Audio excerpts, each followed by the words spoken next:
was wicked.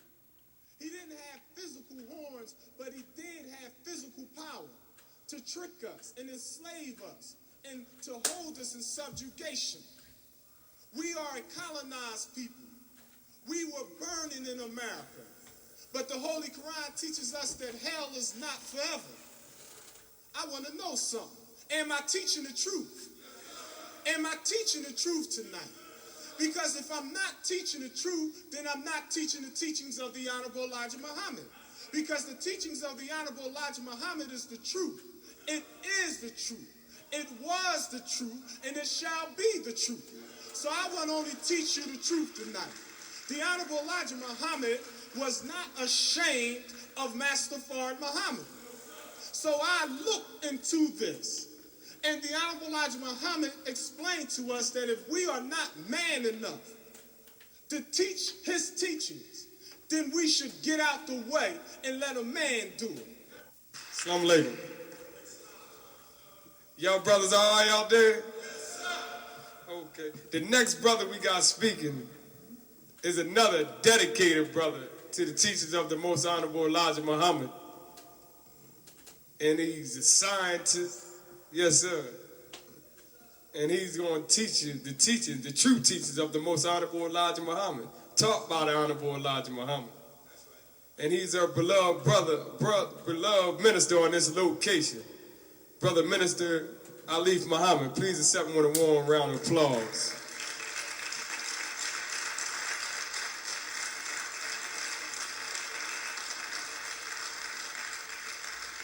Assalamu alaikum, please be seated. In the name of Allah, the Beneficent, the Most Merciful, all praises are due to Allah, the Beneficent, the Most Merciful, Master of the Day of Judgment in which we now live.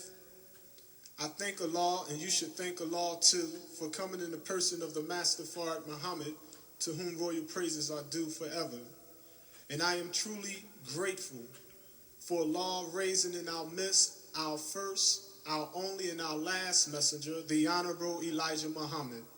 And I am truly thankful to Almighty God and Allah for blessing the Honorable Elijah Muhammad with the wisdom and the vision to elevate and to spark the consciousness of our beloved international representative, Brother Minister Farrakhan Muhammad. It is to Allah alone that I submit, and it is in his teachings that I seek refuge. I greet you, my beloved brothers, with the greeting words of peace with the Arabic expression, Assalamu alaikum. And to those of you that are in attendance that believe that there is no God but Allah and the human being black man, I greet you with the greeting words of the supreme angels of Islam, Assalamu alaikum. How's the brothers?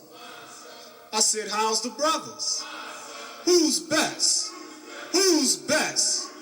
Mighty, mighty, mighty, mighty. What's the key? What's the key? Unity, unity.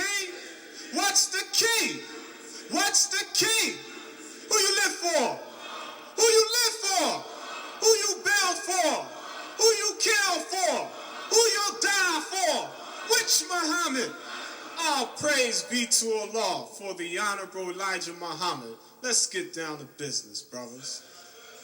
My brothers, I would like to come before you and echo a subject that we spoke on before that I would like to speak on once again, because I believe that the black man needs to keep this out front, and that is respect for the black woman.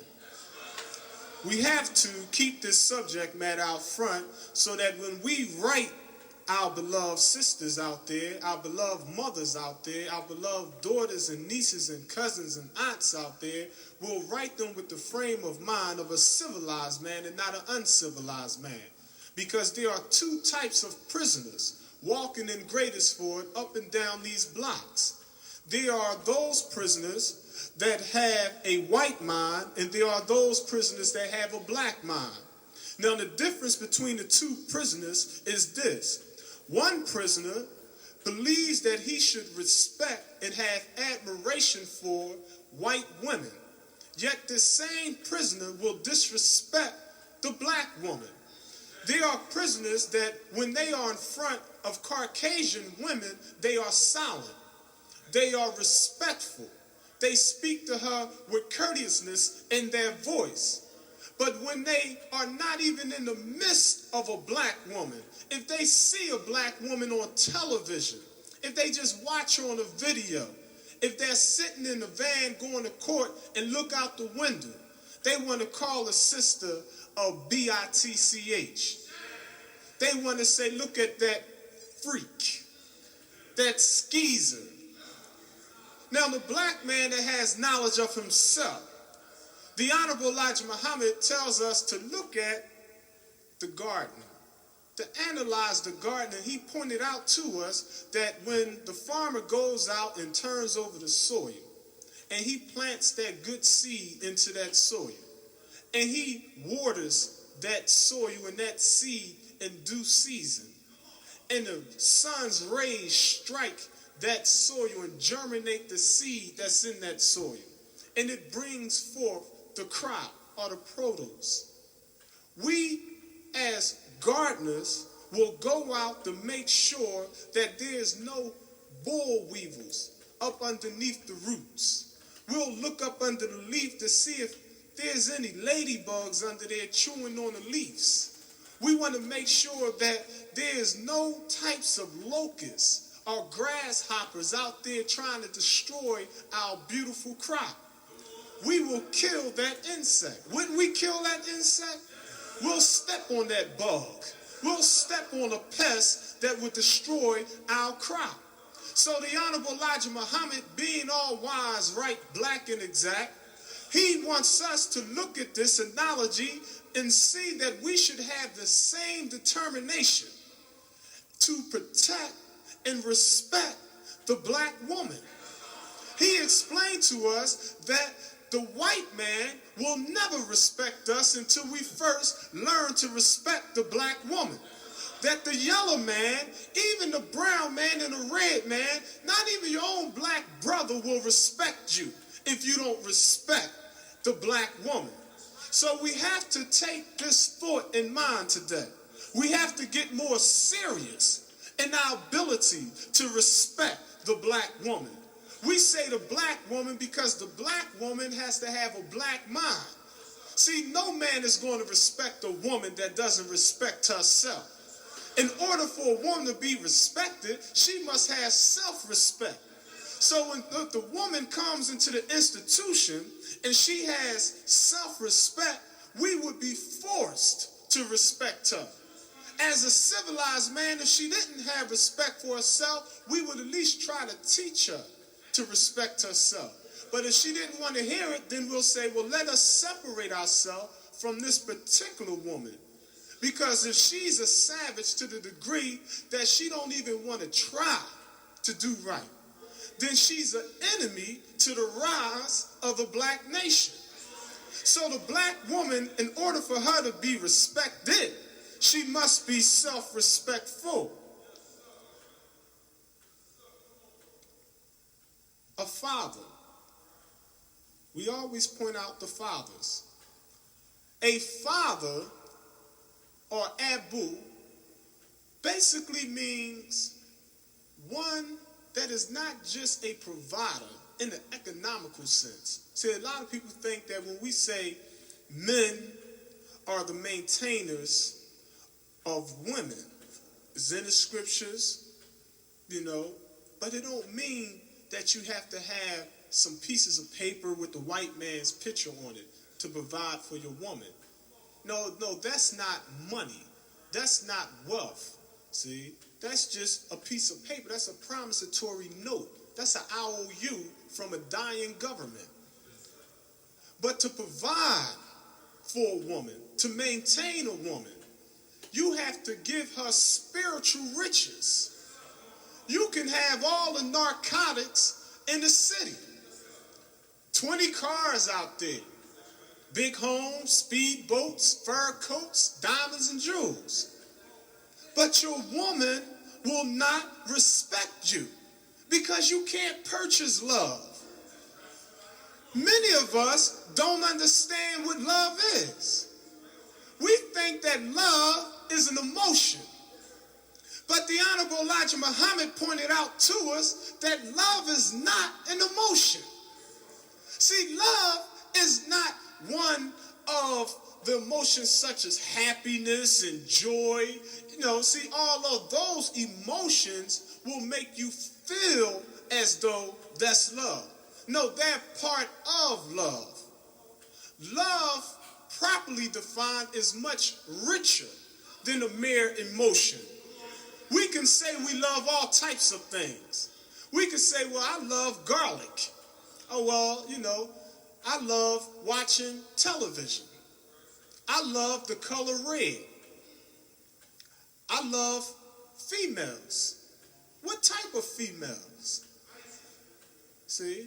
You have to understand, what degree of love do I have for this female? See, the love for your mother is different from the love for your sister. And the love of your sister, even though she's a female, is different from the love for your daughter, or the love for your niece, or the love of a cousin.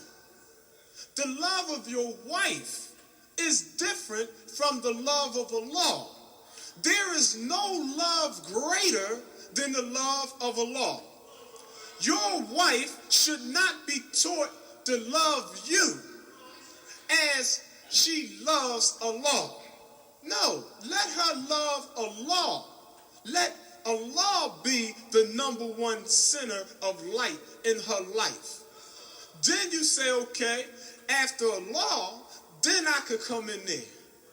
But if you love me more than you love Allah, then if I turn hypocrite, you're going to turn hypocrite.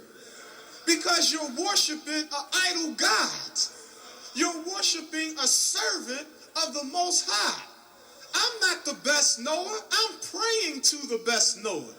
I'm looking for guidance from the best knower. Do we have proof of this? Yes. When Malcolm X turned into Malcolm Little, or Little Malcolm, his wife turned into a hypocrite with him because she didn't have love of Allah in her heart first. She had the love of Malcolm X in her heart more than she had the love of Allah. So we have to understand that the messenger of Allah revealed that love is an elevation of understanding of those who are original. Think about that. Love is an elevation of understanding. What is understanding? Understanding is not knowledge or wisdom. Knowledge is 360 degrees less than 360 degrees of wisdom. Understanding is 360 degrees above 360 degrees of wisdom. Knowledge is just to listen, know, and observe. Knowledge is the foundation. Wisdom is to make the knowledge known. The woman. But understanding is a picture one makes in his mind of knowledge. It's a conceivable thought in your brain based on that which you study and experience in life. So when you say you love the black woman, you must understand that you're saying you have an elevation of understanding for this sister. Therefore, she has to have that same elevation of understanding for you. Let's look at this. There are many what we could call biological fathers. However, a father defined is a responsible man. See, a responsible individual is really a father.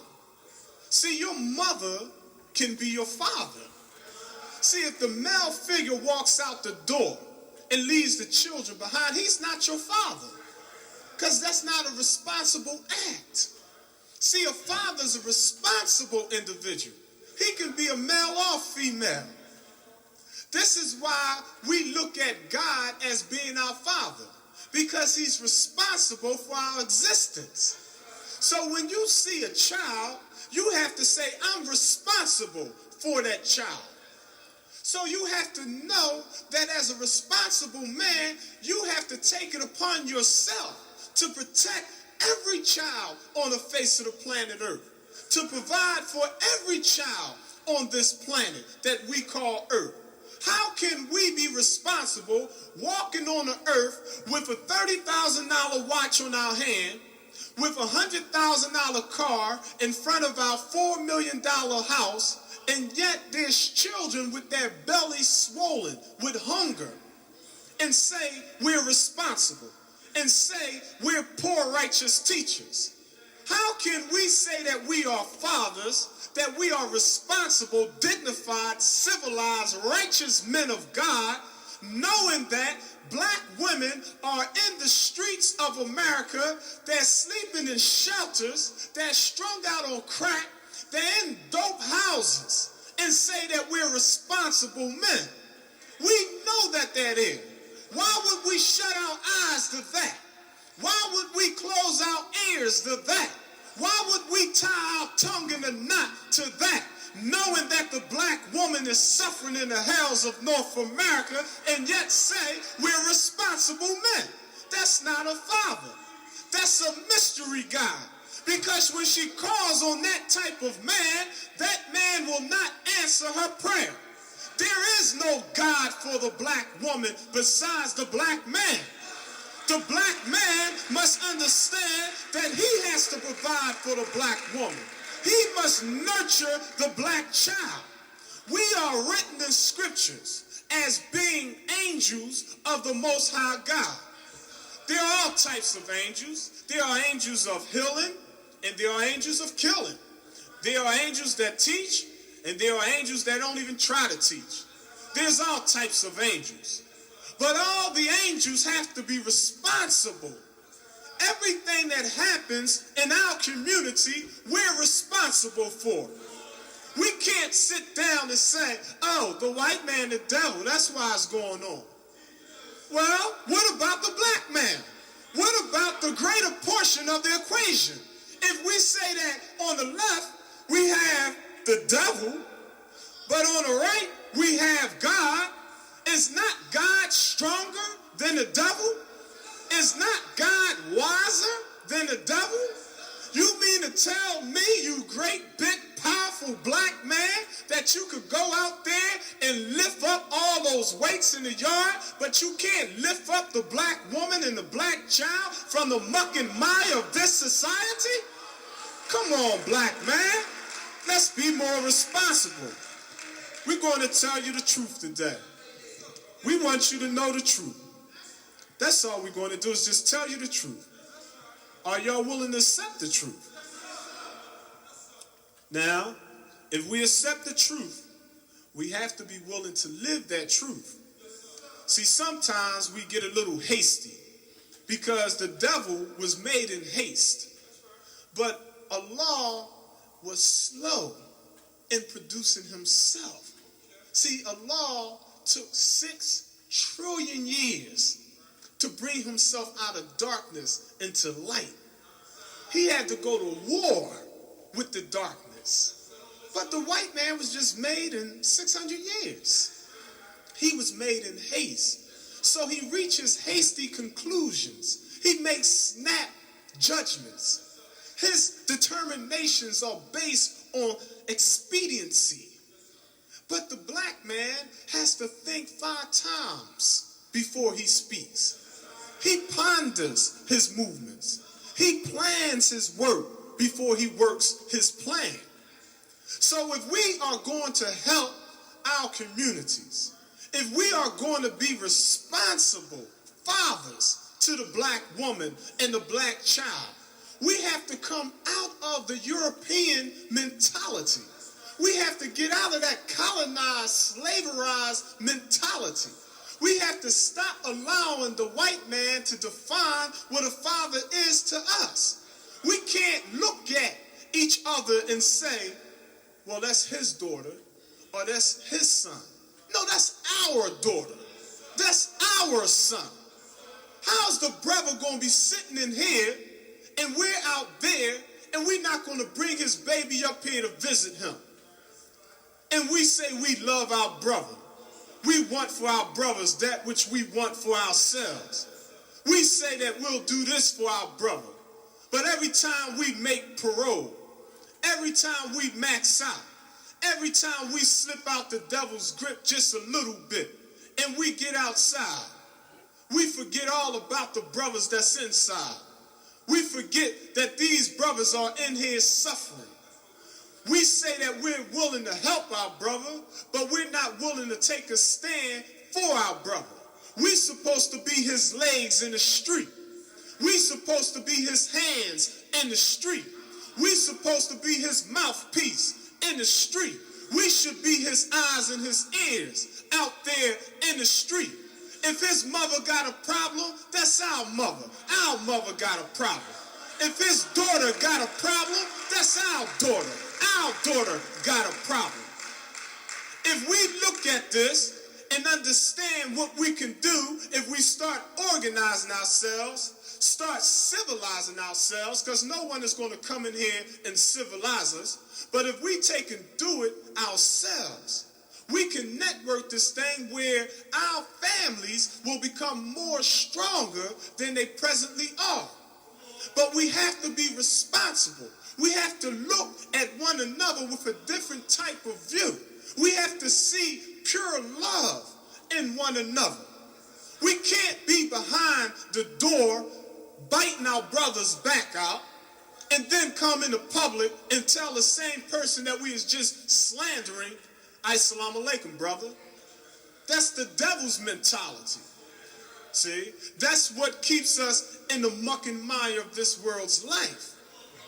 But if we take and say, no, I'm going to live for my brother. I'm going to build for my brother.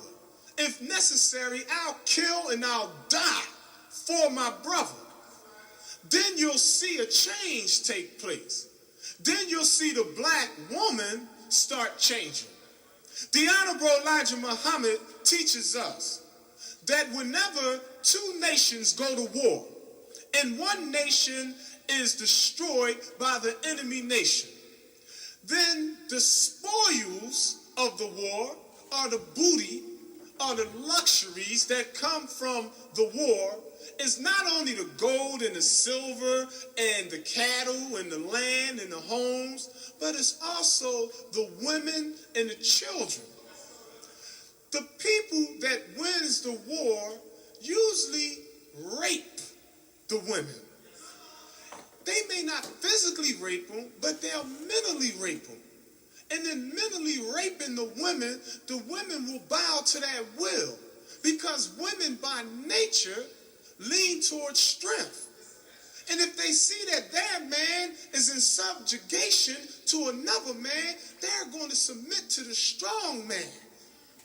So when the strong man places his seed into the conquered woman, then he produces babies that's loyal to him, as opposed to being loyal to us.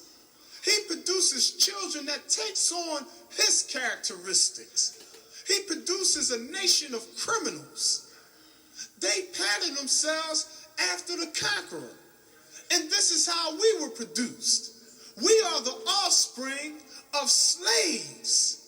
We are the offspring of a colonized nation. We were kidnapped, brought over here in the bottom of the ship. And the white man raped our women.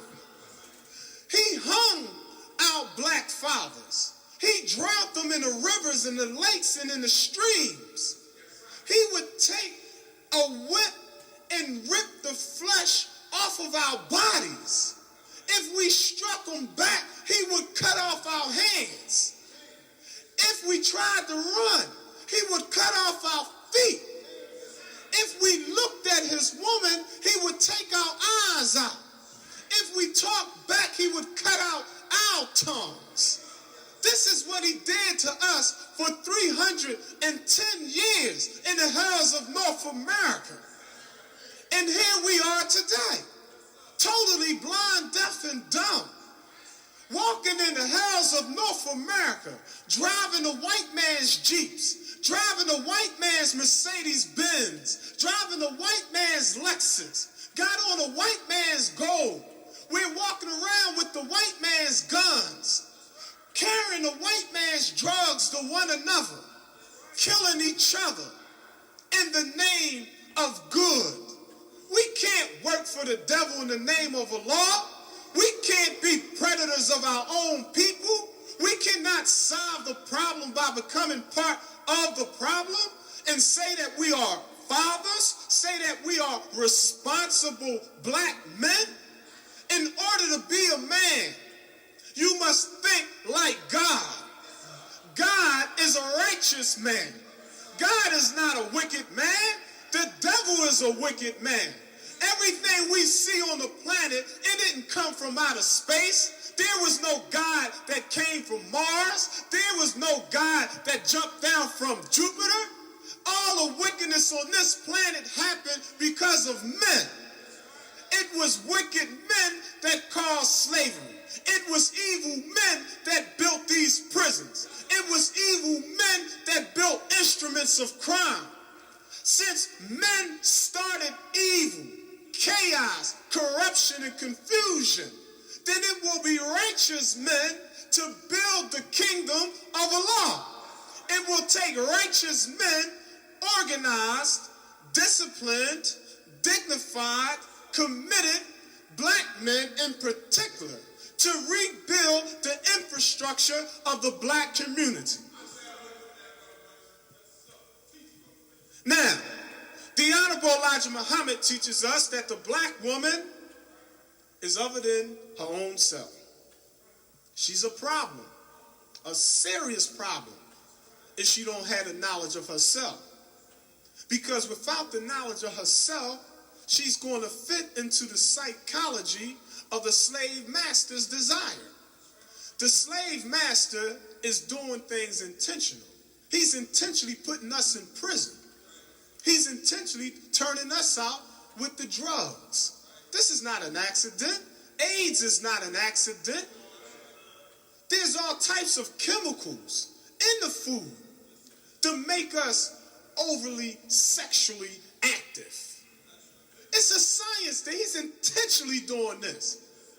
He's intentionally putting images on the television and in his magazines and newspapers to incite lust. But it's in such a quick movement that the consciousness could barely pick it up. But the subconsciousness can't miss anything. So he's playing subliminal games with the black man, making us other than ourselves. And we're disrespecting the black woman. And he's at the same time giving her the jobs. He's keeping her out there in the street. He's keeping her out there next to himself. So she's looking at us in jail. She's out there working for the white man or getting slavery chips. We call it relief, welfare, WIC, or whatever we want to call it. She's getting crumbs from the master's table, and she's saying, well, you're not giving me any crumbs, so I might as well go ahead with the devil. So she's looking at us as the devil is. She's saying, well, maybe they is niggers. I don't mess with no nigger in jail. This is what she's telling her girlfriend. Girl, you mess with a nigger in jail? Shh, nigga in jail can't do nothing for me. This is the psychology of the black woman in 1994. And we are not doing enough to change it. We're playing games. We want to run around in the yard and dribble a basketball. We want to sit down all day long and play checkers and chess and cards. Play marbles on the block. Sitting around with 100, 200, 400, and 500 years. The devil telling us we got to die and come back to finish another sentence. While the black woman is out there suffering. While the devil is out there grabbing her up, deceiving her. She's celebrating his holidays. She's worshiping his dollars, looking at the golden calf that he made. And we're not willing to sit down and read Message to the Black Man in America by the Honorable Elijah Muhammad so that we can write these sisters some truth. Explain to the sister, look, sister, don't dye your hair. You're a black woman. Why would you dye your hair blonde? Why do you want to dye your hair red? Why would you want your hair gold and blue? What's wrong with you, black woman? Don't put no blue contact lenses in your eyes. Your black eyes is the most beautiful eyes in the universe. The Honorable Elijah Muhammad teaches us we must be ourselves today. Know ourselves and be ourselves. This is the best thing we can do today. So we have to get the black woman back into the knowledge of herself. We got to take her out of those mini skirts. We got to get her out the halter tops. We got to get her out them short shorts. Even the little babies are patterning themselves after the mothers today. I see the babies out there now when I go on a visit. Little children, little girls walking around in skin-tight pants like that trifling mothers. Blind, deaf, and dumb. You don't dress a little girl like that. You dress a baby dignified. Let her grow up with morality. Let her have self-respect. Let her not be a shameless child. Then she won't run the streets all hours of the night. She won't be so quick to flirt with the little boys. The Honorable Elijah Muhammad says, separate the children in school. Don't put the boys and girls together in elementary school. No, separate them. Put the boys over here and put the girls over there. This is how you do that. See, you don't even want to spark that mentality. This society is built on slavery, suffering, and death. This nation is fueled off of sex, drugs, and violence. So you have to take measures to protect the black woman. You must take measures to protect the black child. You don't let the black woman dress any old way. You definitely don't let the child dress any old way. You have to explain to the sister, lower the hem on your dress, sister. Don't walk around with the dress all above your knees. Don't walk around with the dress hugging your buttocks. Don't walk around with no bra on, coming in the penitentiaries of America. What's wrong with you, black woman? Don't you have any decency left? So the Honorable Elijah Muhammad teaches us that we must teach the black woman to be her black self. She have to put on the Muslim garments. You have to struggle with that. And she's not going to put on her garments, at least have her put on some loose-fitting clothing. Let's look at this. The black woman. Now, you know the girl is going to rebel. Justifiably so. She's insecure. She's insecure because we haven't, for the most part, been there for her. We are in a war. We're not in jail by accident. Oh, it's not an accident. This is part of a design. This is part of a master plan. See? The white man planned this in. We just got caught up in his net. But this doesn't mean we can't get out. We have to get out before the white spider sucks the life fluid out of us and leave us as a dry shell left in the web of America. We have to get out. We have to get out in time. We don't have all day to play. See, we have to understand that we need to get the frustration off. Oh, it's a science to that. I'm not saying that the black man in prison shouldn't play basketball or have his moments where he can relax or go box.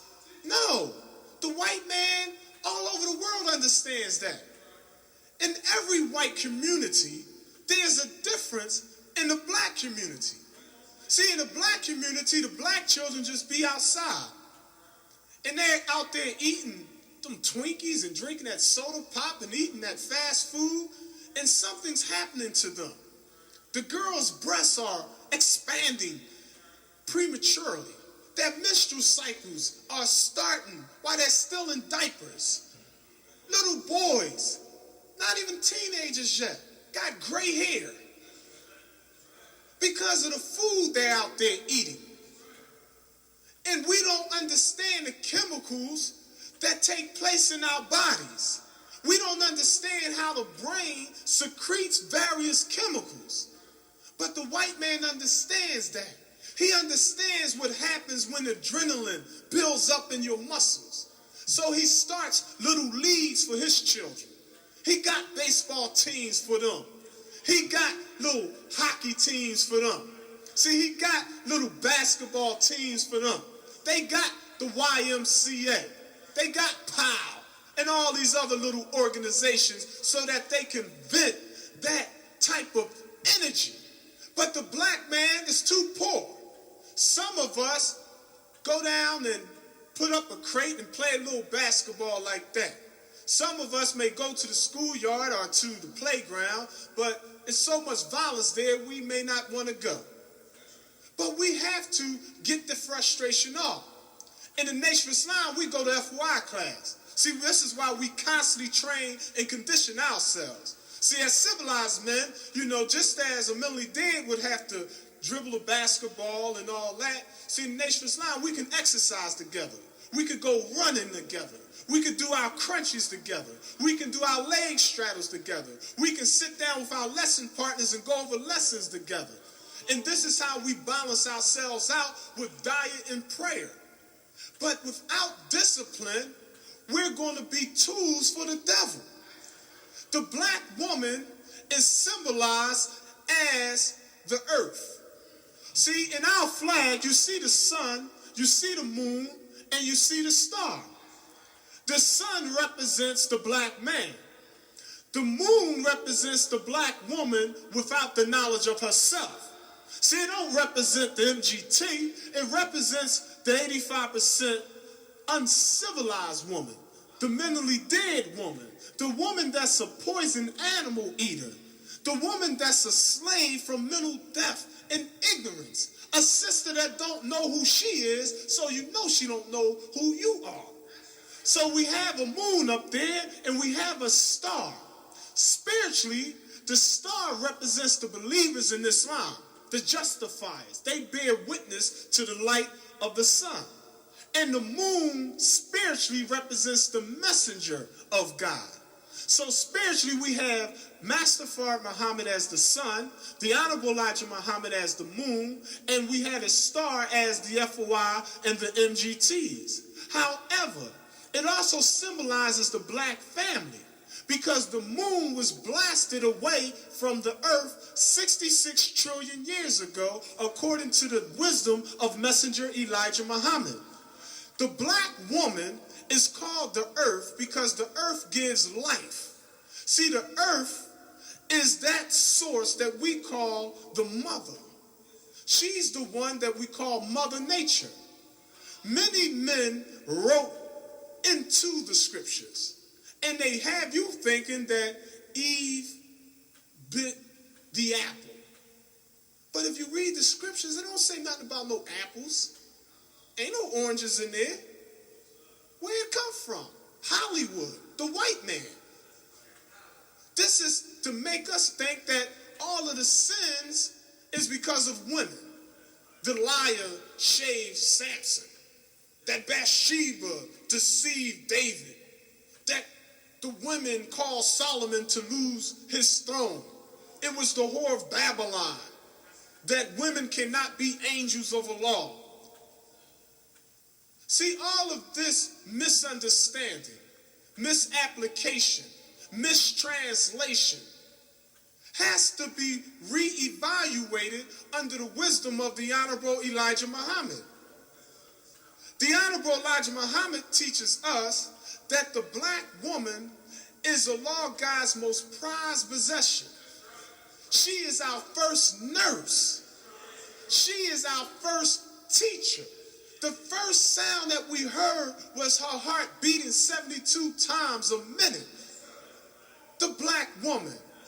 What man do you know, regardless of his greatness, regardless of his strength, what man do you know did not come from a black woman? What man can we think of? What leader? What great king? What great czar? What great president? What great president? What great pharaoh can we conceive of that didn't come from the woman? Every man came from a woman. This shows that the woman should be respected. God created himself in the dark womb of the universe. He didn't create himself in the dark testicles of the universe. He created himself in the womb. So when we speak of a law, we automatically include Mother Nature. Because in our world, there's no distinction. There's no division there. They're one. In the nature of the black man is the X and the Y chromosome. See, we have the X and the Y. The woman is in man by nature.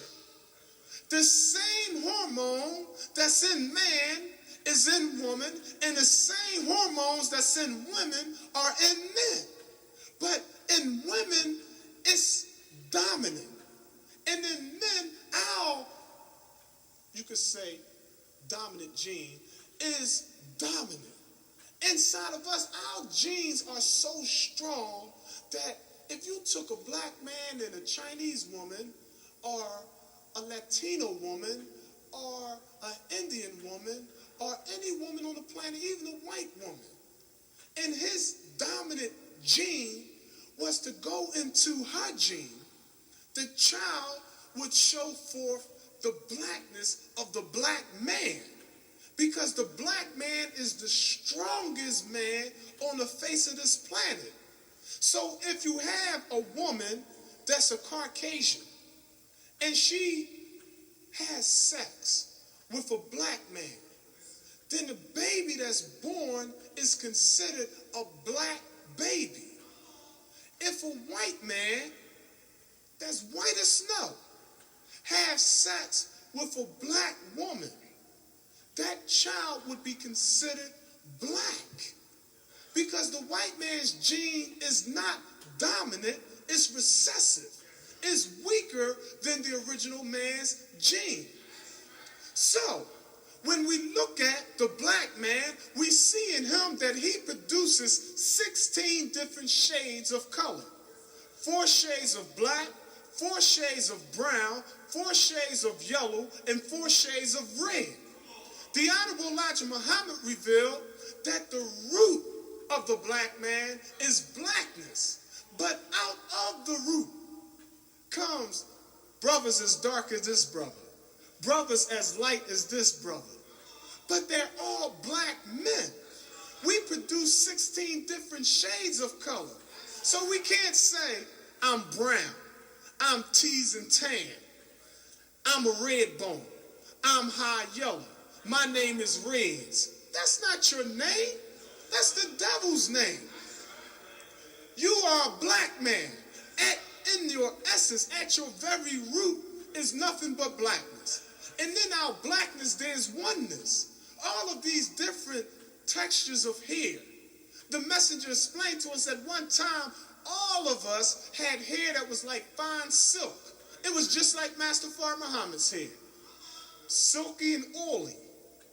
Until 50,000 years ago, when a member of the tribe broke away and took his family into the jungles that we now call Africa. And he had to come under the law of environmental heredity. So he had to adapt to his environment. So his hair became kinky because it had the whole moisture in it. But originally, if you analyze it, you'll see that the black man in the East living in Egypt, his hair is like fine silk. His hair looked like Puerto Rican hair, as they call it. And if you look at the Latino brother hair, you'll see that the black, brown, yellow, and red people all got the same hair.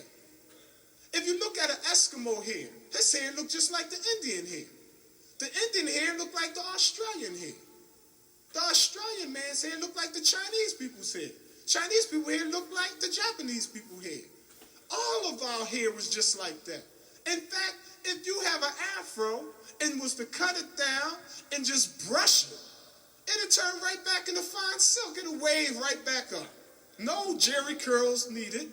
It'll just wave right back up because that's how your hair is by nature. The messenger revealed that the last portion of that type of hair, that last trait can be seen in our eyebrows. This is why our eyebrows are still like fine silk. Because originally, all of us had that type of hair.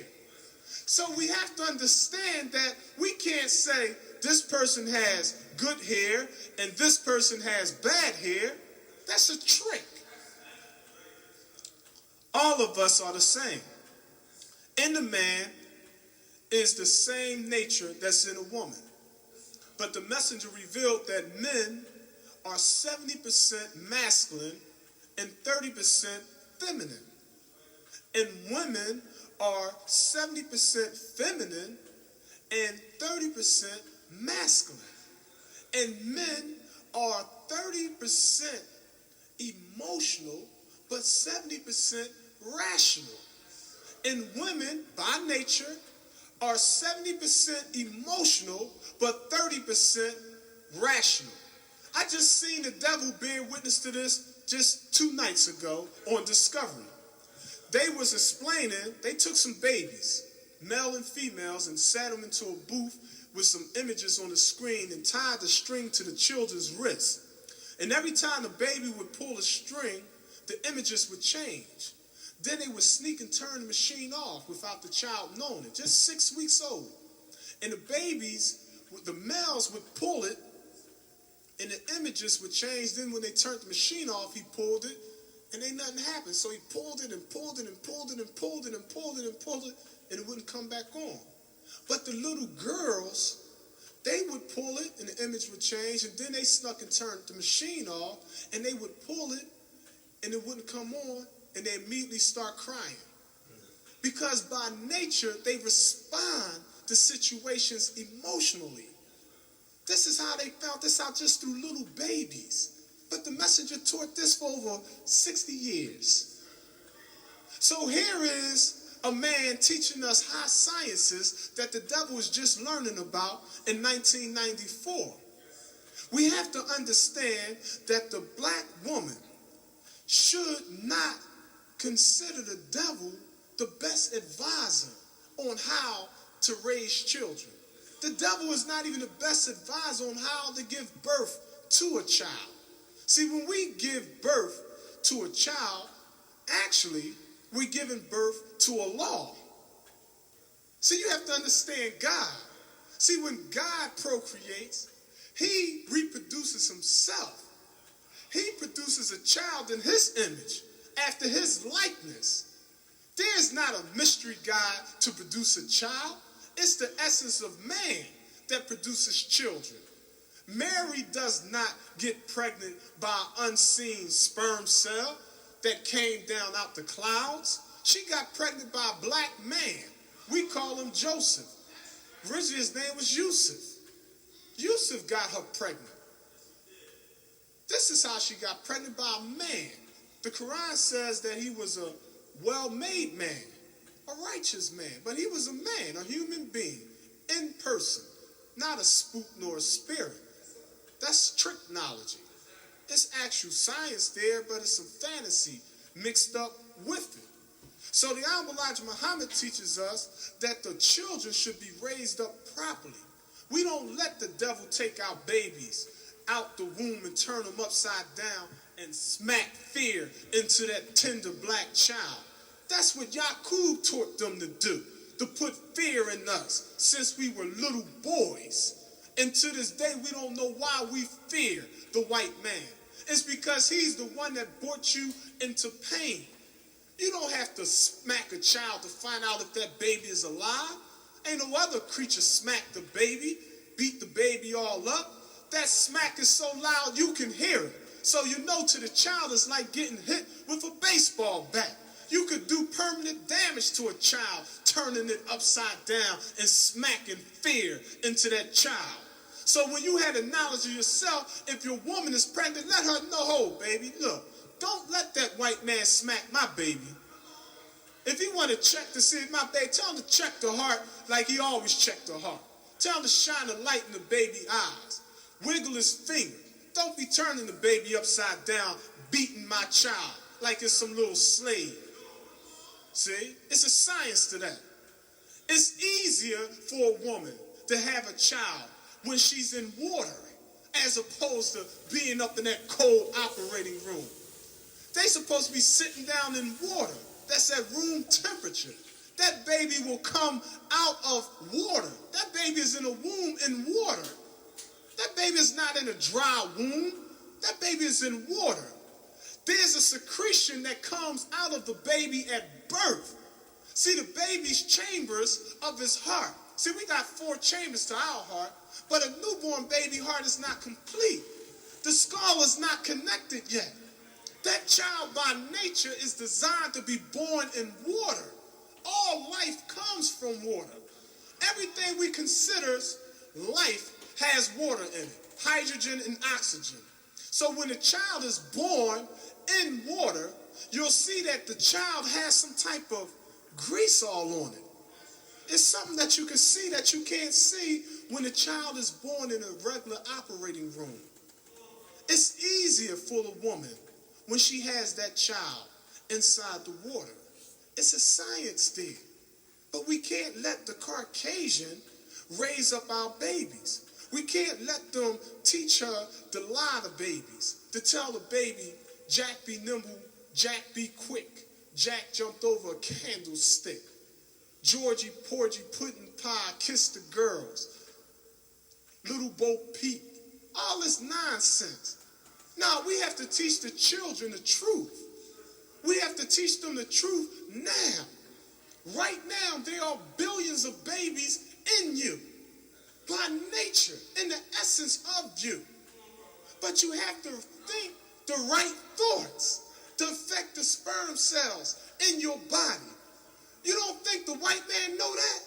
You don't think he intentionally would take the black woman that was pregnant with child and bring her before her people and take a knife and rip her womb open, reach in and take out the unborn child to put fear into the genes of all the men and women that's watching? Even the little children observing this would fear the Caucasians. It's a science to that. But the reverse side is if we eat right, if we think right, if we make prayer, not to the sky, we don't bow down to a spook or a ghost, but if we affect our subconsciousness, we subconsciously have to purify ourselves. Not just consciously, but subconsciously, you got to think right in order to do right. Then we can affect the genetics in our bodies. Then we'll start producing babies that's not deformed. Then we'll start producing children full of potential. Then we'll start giving birth to gods and goddesses right here on this planet that we call Earth.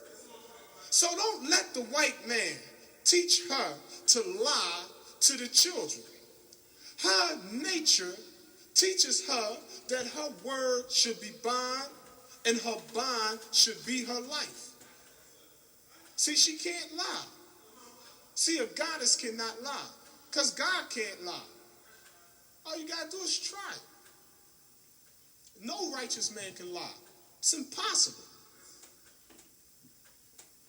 Now, you may say, I know a bunch of righteous men that lie. No, you don't. See, if you're righteous, if you're God by nature, and you try to lie, and your word is bond, and bond is life, and you will give your life before your word shall fail. You're not going to lie and then say, oh, I lied, kill me. No, you'll give your life before your word shall fail. Before, not afterwards. Meaning that as soon as you conceive that negative thought, You fall from the God plane to the devil plane. You fall from the will to the physical. You fall from being a black man to a white man. From a black God into a black devil. You cannot lie. It's not in the nature of the black man to lie. We take on the characteristics of white people, but our nature cannot change. His nature cannot change. There are white people that are righteous. There are white Muslims who are Muslims by faith. Master Father Muhammad's mother was a righteous Muslim woman, a Jew. But by nature, she was a devil. And she can't change her nature. She can't enter into paradise with the original people. This is not extremism, but it is extreme truth. The messenger wanted us to understand these sciences of life so that we can understand the time and what we're supposed to be doing. We're supposed to understand that just because we're in prison doesn't mean we can't be successful. When we read the scriptures teaches us what? The scriptures teaches us that Joseph was in prison. See? He wasn't a wicked man. He was a righteous man. But the devil put him in prison anyway. Paul was a righteous man. But they put him in prison. John the Baptist, the Bible teaches us he was murdered in prison. See? So you even have to understand that sometimes you're going to have to lose our lives in this thing.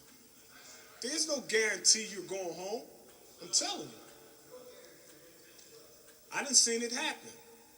I done seen brothers with life sentences that's in the street right now, and I seen brothers that said, I got 7.5 to 15, and they're dead physically. They didn't know they had the death penalty, and the brothers that they thought was going to be in jail forever, they in the street.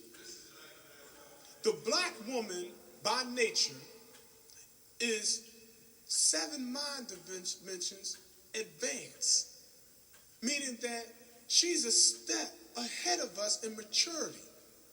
So she's 7 years advanced. So she matures quicker than boys. See, if you look at a little boy and a little girl, you'll see the little boy growing and you'll see the little girl growing. That's the thing, you'll see the little boy will stop, but the girl will keep on going. Then the little boy will catch up and then go past it. It's a science there. It's a nature there. The messenger is so wise. He told us, well, marry the ideal mate. The ideal mate is half your age plus 7. It's a science there. That means if I'm 20 years old, half my age would be what? 10. Plus 7 is what? So the ideal female for me would be a woman 17 years old. Now, Master Father Muhammad explained that the original righteous black woman weighs 120 pounds. 120 pounds. And he explained, don't let me catch you weighing other than your own self. See, in the Nation of Islam, you have to pay extra charity if you're overweight. See all these brothers walking around with these little guts? Oh, you're eating somebody's food. They're like, oh, wait a minute. He's a glutton. You're supposed to fill that stomach up with 1/3 food and 1/3 water and 1/3 of nothingness. Anything after that, you're being greedy. We don't supposed to have no guts.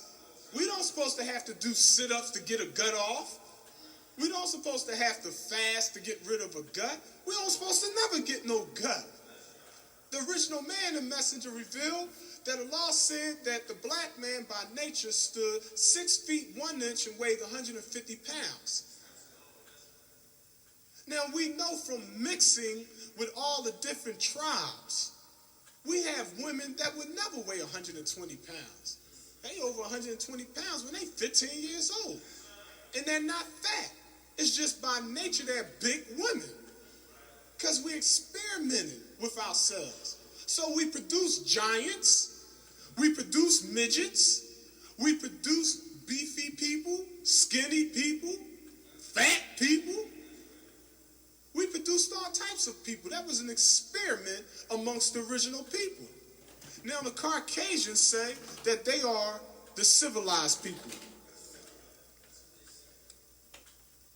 How are they the civilized people? Only because they claim to be. History, his story. White people say this. This is not from, black people. White people say that they kidnapped us April the 1st, 1555. This is where April Fool's Day comes from. You know how children say April Fools? They don't know they're talking about the white people fooled us. Now, if they kidnapped us in 1555, white people say that they discovered the sewing needle in 1545. Think about that. White people say that they discovered the sewing needle in 1545. Remember that year. White people say that they came from Europe, went amongst the black people in the East, and lived amongst us for 19 and a half years. After living amongst us, they found that the black man grafted a cucumber and a melon and produced a watermelon. And they say niggers love watermelon. It's a science there. A watermelon has two seeds in it. A black seed and a white seed. It has the seed of the melon and the seed of a cucumber in it. It's a science here. Every time you put on your t-shirt and your socks and your underwear, remember that the cotton seed came from Egypt. There was no cotton in America. The cotton seed came from Egypt. They brought the cotton seed over with the black people. So in 1545, white people say that they discovered the needle. So you have to ask yourself, well, how was y'all sewing y'all clothes in the 1400s?